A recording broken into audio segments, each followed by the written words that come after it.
बिस्मिल्लाहिर्रहमानिर्रहीम। अस्सलामुअलैकुम। Welcome to my channel. आज की वीडियो में हम बिटानी series treasure of knowledge volume 1 को रीड करेंगे। इस बुक में हम ऑलरेडी सोशल स्टडीज़ का पोर्शन स्टार्ट कर चुके हैं। ग्रेड 4 की सोशल स्टडीज़ पर हम काफ़ी सारी वीडियोस बना चुके हैं। आज की वीडियो का हमारा मेन टॉपिक है different periods of the civilization, तहजीबों के मुख्तलिफ अदवार। इस टॉपिक में हम हड़प्पन सिविलाइजेशन के बारे में ऑलरेडी रीड कर चुके हैं। चलते हैं नेक्स्ट पेज की तरफ। आज की वीडियो में हम आर्यन सिविलाइजेशन के बारे में रीड करेंगे। इन एमसीक्यूज को स्टार्ट करने से पहले मैं आपको आर्यन सिविलाइजेशन के बारे में थोड़ा सा बताना चाहूंगी। आर्यन सिविलाइजेशन या आर्या तहजीब जो कि 1500 बीसी से 700 बीसी तक जारी रही। आर्या लोग वस्ती एशिया से आए और उन्होंने बरसगीर पाको हिंद में आबादियां कायम की। इनकी ज़बान संस्कृत थी और इनकी मजहबी किताब ऋग्वेद थी। आर्या दौर को वैदिक दौर भी कहा जाता है। ये लोग ज़राअत, मजहब और ख़ानदान पर जोर देते थे। इनका सियासी निज़ाम ख़ानदान पर मबनी था और रियासत का सरबराह राजन बाद में राजा कहलाता था। अब हम दिए हुए MCQs को रीड करना स्टार्ट करते हैं। Main difference between Indus and Vedic civilization was dash कि इंडस और वैदिक तहजीब के दरमियान बुनियादी फ़र्क क्या था। इससे पहले हम इंडस सिविलाइजेशन के बारे में रीड कर चुके हैं। तो इंडस सिविलाइजेशन और वैदिक सिविलाइजेशन में क्या फ़र्क था, इसमें हमारे पास करेक्ट ऑप्शन है option A, Indus urban and Vedic rural. वादी सिंध की तहजीब यानी इंडस सिविलाइजेशन एक शहरी यानी अर्बन तहजीब थी जिसमें मुनज़्ज़म शहर, गलियां, निकासी आब का निज़ाम और तिजारत मौजूद था।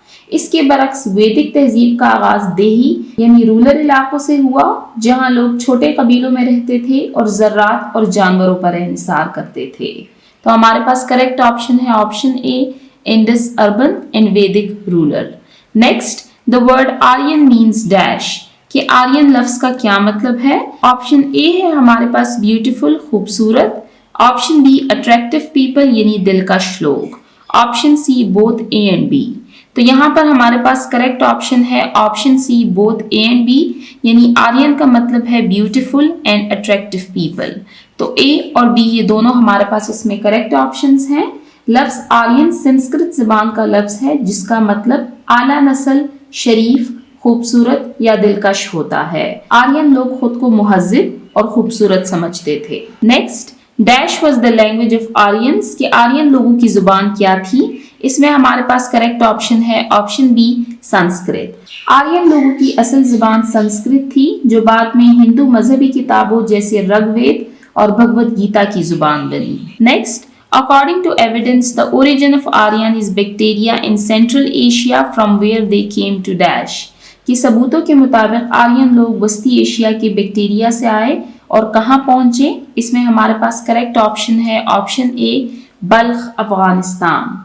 आर्यन कौम की असल वतन बैक्टीरिया वस्ती एशिया में था जो मौजूदा अफगानिस्तान के इलाके बल्ख के करीब था। वहां से वो जनूबी एशिया की तरफ हिजरत करके आए। Next, from Balkh they spread in dash directions कि बल्ख से आर्यन कितनी सिमतों में फैले। इसमें हमारे पास करेक्ट ऑप्शन है ऑप्शन ए, 3। अब आगे आपको डायरेक्शंस भी बताए गए हैं कि सबसे पहले वो कहां पर गए, सेकंड नंबर पर और थर्ड नंबर पर। तो चलते हैं नेक्स्ट MCQs की तरफ। दे फर्स्ट सेटल्ड इन डैश कि सबसे पहले वो कहाँ आबाद हुए। इसमें हमारे पास करेक्ट ऑप्शन है ऑप्शन ए, यूरोप। आर्यन कौम का पहला ग्रोह यूरोप में आबाद हुआ।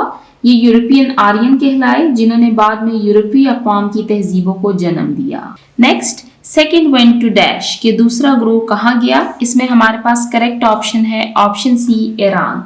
दूसरा ग्रोह ईरान कदीम फारस की तरफ गया जहां उन्होंने फारसी तहजीब और ज़ोरोस्ट्रियन मजहब की बुनियाद रखी। Next, the third group of Aryan which was settled in dash is called Indus Aryan कि आर्यन का तीसरा ग्रोह जो कहाँ आबाद हुआ जिसे इंडस आर्यन कहा जाता है। इसमें करेक्ट ऑप्शन है ऑप्शन डी, इंडो पाक। तीसरा ग्रोह इंडो पाक बरसगीर पाक व हिंद में आबाद हुआ और ये इंडस आर्यन कहलाए। इन्होंने वेदी तहजीब और हिंदू मजहब की बुनियाद रखी। तो जो फर्स्ट ग्रुप है वो यूरोप किया और उनको यूरोपियन आर्यन कहा जाता है। सेकेंड ग्रुप जो है ये ईरान यानी कदीम फारस की तरफ गया और थर्ड ग्रुप जो है ये इंडो पाक की तरफ गया जिनको इंडस आर्यंस कहा जाता है। चलते हैं नेक्स्ट एमसीक्यूज की तरफ। Aryans, most of people of Indo-Pak made them slaves and called dash। अब ये डैश को फिल किया गया है यहाँ पर कि आर्यन गुलामों को क्या कहा करते थे। तो इसमें करेक्ट ऑप्शन है ऑप्शन ए दास। आर्यन तहजीब में दास का लफ्ज गुलामों या नौकरों के लिए इस्तेमाल होता था। ये वो मुकामी लोग थे जिन्हें जंगों या हमलों के बाद गुलाम बनाया जाता था। Next, in history of Indo-Pak, Aryan period is that when Aryan living in the dash of it। कि बरसगीर की तारीख में आर्यन दौर वो है जब आर्यन कहाँ रहा करते थे। तो इसमें करेक्ट ऑप्शन है ऑप्शन ए नॉर्थ वेस्ट यानी शुमाल मगरिब। बरसगीर में आर्यन कौम सबसे पहले शुमाल मगरिबी इलाकों में दाखिल हुई जैसे खैबर पास, बलूचिस्तान, पंजाब वगैरह। यहाँ से उन्होंने आगे बढ़कर हिंदुस्तान के मुख्तलिफ इलाकों में फैलाव किया। Next, in Vedic period their sacred book was dash कि वेदी दौर में उनकी मुकद्दस किताब कौन सी थी। इसमें हमारे पास करेक्ट ऑप्शन है ऑप्शन बी ऋग्वेदा। वेदी दौर में आर्यन कौम की सबसे अहम और मुकद्दस किताब ऋग्वेदा थी। ये सबसे कदीम वेद है। इसमें भजन, मंत्र और दुआएं शामिल हैं जो देवताओं की तारीफ में कही गई थी। Next, the basic unit of Aryan political system was a dash कि आर्यन के सियासी निज़ाम की बुनियादी इकाई क्या थी। इसमें करेक्ट ऑप्शन है ऑप्शन सी फैमिली यानी खानदान। आर्यन माशरे में सियासी निज़ाम का आगाज खानदान से होता था। खानदान यानी फैमिली उनके माशरती और सियासी ढांचे की बुनियाद थी। कई खानदान मिलकर एक कबीला बनाया करते थे। Next, the head of the state of the Aryan is rajan, a word which later became dash कि आर्यन रियासत का सरबराह राजन कहलाता था। ये लफ्ज बाद में किस शक्ल में आया। इसमें हमारे पास करेक्ट ऑप्शन है ऑप्शन बी राजा। आर्यन दौर में बादशाह को राजन कहा जाता था जो बाद में आमतौर पर राजा की शक्ल में इस्तेमाल होने लगा। राजन या राजा कबीले या रियासत का सरबराह हुआ करता था। Next, in Raja parliament had dash chambers कि राजा की पार्लियामेंट में कितने ईवान हुआ करते थे। इसमें हमारे पास करेक्ट ऑप्शन है ऑप्शन ए 2। आगे दोनों चैम्बर्स को भी डिफाइन किया गया है। Next, the first chamber of parliament house for common people was called dash कि पार्लियामेंट का पहला ईवान जो आम लोगों के लिए था उसको क्या कहा जाता था। इसमें करेक्ट ऑप्शन है ऑप्शन ए समेथी। अब ये कॉमन पीपल यानी आम लोगों के लिए इस्तेमाल किया जाता था। इसका नाम था समेथी।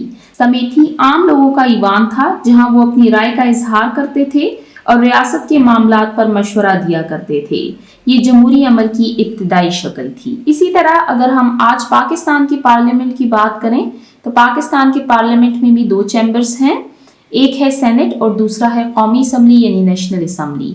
जो नेशनल असम्बली है वो आवाम के वोटों से मुंतखब नुमाइंदों पर मुश्तमिल होती है। हम कह सकते हैं कि ये समिति की जदीद शक्ल है क्योंकि ये ईवान बराह रास्त अवामी राय की नुमाइंदगी करता है। यानी जैसे यहाँ पर कॉमन पीपल को रिप्रेजेंटेशन दी जाती थी वैसे ही आज कौमी असम्बली में अवाम के वोटों से मुंतखब नुमाइंदे मौजूद होते हैं। Next, the house for special persons like religious and influential persons is called dash कि मजहबी और बासर अफराद के लिए मखसूस ईवान को क्या कहा जाता था। इसमें हमारे पास करेक्ट ऑप्शन है ऑप्शन बी सबा। आर्यन दौर में जो ईवान बाअसर दानिश्वर या मजहबी अफराद पर मुश्तमिल होता था उसे सबा कहा जाता था। यहाँ रियासत के अहम फैसले किए जाते थे और राजा को मशवरे दिए जाते थे। Next, dash had a high respect in the Aryan society कि आर्यन माशरे में किसको आला मुकाम हासिल था। इसमें ऑप्शंस में अगर हम देखें तो फर्स्ट है कारपेंटर, दूसरा है ब्लैकस्मिथ्स। तो इन दोनों को हाई रिस्पेक्ट दी जाती थी। तो ये दोनों हमारे पास करेक्ट ऑप्शन है। Option c both a and b हमारे पास करेक्ट है। आर्यन माशरे में कारपेंटर्स यानी बढ़ई और ब्लैकस्मिथ्स यानी लोहार को इज्जत की निगाह से देखा जाता था क्योंकि ये लोग रोजमर्रा जिंदगी में बहुत अहम किरदार अदा किया करते थे जैसे हथियार बनाना, औजार तैयार करना वगैरह। Next, exchange of product or things without money is called barter trade as the Aryan used to exchange things with dash कि पैसे के बगैर अशिया का तबादला बार्टर तिजारत कहलाता है। आर्यन लोग किसके जरिए अशिया का तबादला किया करते थे। अब यहाँ पर आपको बार्टर ट्रेड के बारे में भी बताया गया है कि बार्टर ट्रेड क्या है, पैसों के बगैर अशिया का तबादला। यहाँ पर स्पेसिफिकली आर्यंस के बारे में पूछा गया है, तो इसमें करेक्ट ऑप्शन है ऑप्शन ए। आर्यन दौर में करेंसी नहीं थी, इसलिए लोग अशिया के बदले अशिया का तबादला किया करते थे, यानी बार्टर सिस्टम था। गाय को सबसे कीमती जानवर समझा जाता था, इसलिए अक्सर अशिया के बदले गाय का तबादला किया जाता था। यहाँ पर हमारे आर्यन सिविलाइजेशन के एमसीक्यूज एंड होते हैं। आर्यन सिविलाइजेशन का ड्यूरेशन है 1500 to 700 BC। अब चलते हैं नेक्स्ट पेज पर और नेक्स्ट टॉपिक को रीड करते हैं। नेक्स्ट टॉपिक है हमारे पास birth of Gautam Buddha 563 BC। MCQs को स्टार्ट करने से पहले मैं आपको इस टॉपिक के बारे में थोड़ी एक्सप्लेनेशन देना चाहूंगी। गौतम बुद्ध नेपाल के एक राजा सिद्धूदन के बेटे थे। उनका असल नाम सिद्धार्थ था। वो दुनिया की तकालीफ से तंग आकर सच्चाई की तलाश में निकले और आखिरकार निर्वाण हासिल किया। वो बुद्ध मजहब के बानी हैं। उनकी तालीमात पर आज भी दुनिया भर में लाखों लोग अमल करते हैं। अब एमसीक्यूज को रीड करना स्टार्ट करते हैं। When was Gautam Buddha born? कि गौतम बुद्ध कब पैदा हुए? इसमें हमारे पास करेक्ट ऑप्शन है option b 563 BC। Gautam Buddha 563 कबले मसीह में पैदा हुए। वो बाद में बुद्ध मत के बानी बने और उनकी तालीमात ने पूरे एशिया में गहरे असरात डाले। Next, Gautam Buddha was the son of Raja Shuddhodan of Kapilavastu state of dash. कि गौतम बुद्ध कपिलवस्तु रियासत के राजा सिद्धूदन के बेटे थे, जो किस मुल्क में थी। अब यहाँ पर स्टेट कपिलवस्तु का पूछा गया है। ये है ऑप्शन बी नेपाल में। अगर आप आंसर कीज में देखें तो आपको ऑप्शन ए इंडिया करेक्ट बताया गया है, लेकिन कपिलवस्तु जो है ये नेपाल का एक स्टेट है। आप इसको गूगल पर भी चेक कर सकते हैं। गौतम बुद्ध नेपाल के इलाके कपिलवस्तु में पैदा हुए थे। उनके वालिद राजा सिद्धूदन वहां के हुक्मरान थे। गौतम बुद्ध ने दुनियावी जिंदगी को छोड़कर रूहानी रास्ता इख्तियार किया था। Next, Gautam Buddha real name was dash. कि गौतम बुद्ध का असल नाम क्या था। Option C Siddhartha. गौतम बुद्ध का असल नाम सिद्धार्थ था। वो एक शहजादे थे जिन्होंने दुनियावी जिंदगी को तर्क किया और निर्वाण यानी रूहानी सुकून की तलाश में निकले। बाद में वो गौतम बुद्ध कहलाए। Next, Gautam Buddha married at the age of dash year with princess named Yashodhara. कि गौतम बुद्ध ने कितने साल की उम्र में शहजादी यशोधरा से शादी की। इसमें करेक्ट ऑप्शन है ऑप्शन बी 16। गौतम बुद्ध ने 16 साल की उम्र में यशोधरा नामी शहजादी से शादी की थी। उनका एक बेटा भी था जिसका नाम राहुल था। बाद में वो सब कुछ छोड़कर सच की तलाश में निकल गए। Next, Who was the founder of Buddha religion? Buddhism। कि बुद्ध मत बुद्ध अज़म के बानी कौन थे। इसमें हमारे पास करेक्ट ऑप्शन है ऑप्शन सी गौतम बुद्धा। बुद्ध मजहब के बानी गौतम बुद्ध थे। उन्होंने दुनिया को दुखों से निजात दिलाने का रास्ता दिखाया। उनकी तालीमात ने दुनिया के कई ममालिक को मुतासिर किया, खास तौर पर एशिया के। Next, in which language were Buddhist literatures written. कि बुद्ध मत का लिटरेचर किस ज़बान में लिखा गया। इसमें हमारे पास करेक्ट ऑप्शन है ऑप्शन डी पाली। बुद्ध मत की मजहबी किताब पाली जुबान में लिखी गई थी क्योंकि ये उस दौर की अवामी जुबान थी और गौतम बुद्ध ने अपनी तालीमात उसी जुबान में दी। Next, who was the prince of Nepal. Nepal का शहजादा कौन था। इसमें करेक्ट ऑप्शन है ऑप्शन डी गौतम बुद्धा। गौतम बुद्ध नेपाल के कपिलवस्तु रियासत के शहजादे थे। उनका ताल्लुक शाही खानदान से था, मगर उन्होंने राजपाट छोड़कर सच्चाई और अमन की तलाश की राह अपनाई। Next, which country has the highest number of Buddhists in the world। कि दुनिया में सबसे ज्यादा बुद्ध मत के मानने वाले किस मुल्क में हैं। इसमें हमारे पास करेक्ट ऑप्शन है ऑप्शन डी चाइना। चीन वो मुल्क है जहां दुनिया में सबसे ज्यादा बुद्ध मत के मानने वाले मौजूद हैं। बुद्ध मत की तालीमात चीन में कदीम ज़माने से राइज हैं और वहाँ मुख्तलिफ फ़िरक़ों की शक्ल में फैली हुई हैं, जैसे माहियाना, ज़ेन वगैरह। Last MCQ, Gautam Buddha died at the age of dash in 483 BC। कि गौतम बुद्ध 483 कबले मसीह में कितनी उम्र में वफात पा गए।